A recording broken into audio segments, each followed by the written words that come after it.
बेटा बहू। बेटा बहू अपने बेडरूम में बातें कर रहे थे। द्वार खुला होने के कारण उनकी आवाजें बाहर कमरे में बैठी माँ को भी सुनाई दे रही थी। बेटा, अपने जॉब के कारण हम माँ का ध्यान नहीं रख पाएंगे, उनकी देखभाल कौन करेगा? क्यों ना उन्हें वृद्धाश्रम में दाखिल करा दे।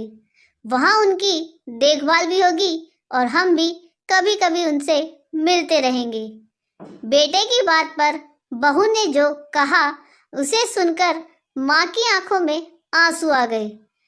पैसे कमाने के लिए तो पूरी जिंदगी पड़ी है जी, लेकिन माँ का आशीष जितना भी मिले वो कम है।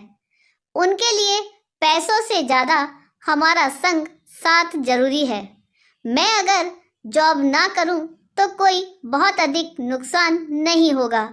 मैं माँ के साथ रहूंगी, घर पर ट्यूशन पढ़ाऊंगी, इससे माँ की देखभाल भी कर पाऊंगी।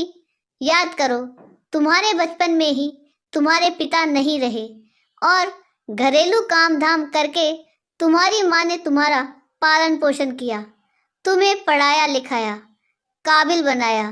तब उन्होंने कभी भी पड़ोसन के पास तक नहीं छोड़ा, कारण तुम्हारी देखभाल कोई दूसरा अच्छी तरह नहीं करेगा।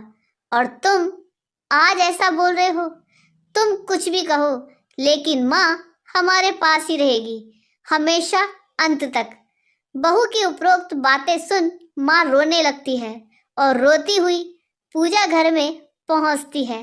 ईश्वर के सामने खड़े होकर माँ उनका आभार मानती है और उनसे कहती है, भगवान, तुमने मुझे बेटी नहीं दी, इस वजह से कितनी ही बार मैं तुम्हें भला बुरा कहती रहती थी, लेकिन ऐसी भाग्य लक्ष्मी देने के लिए तुम्हारा आभार मैं किस तरह मानूं?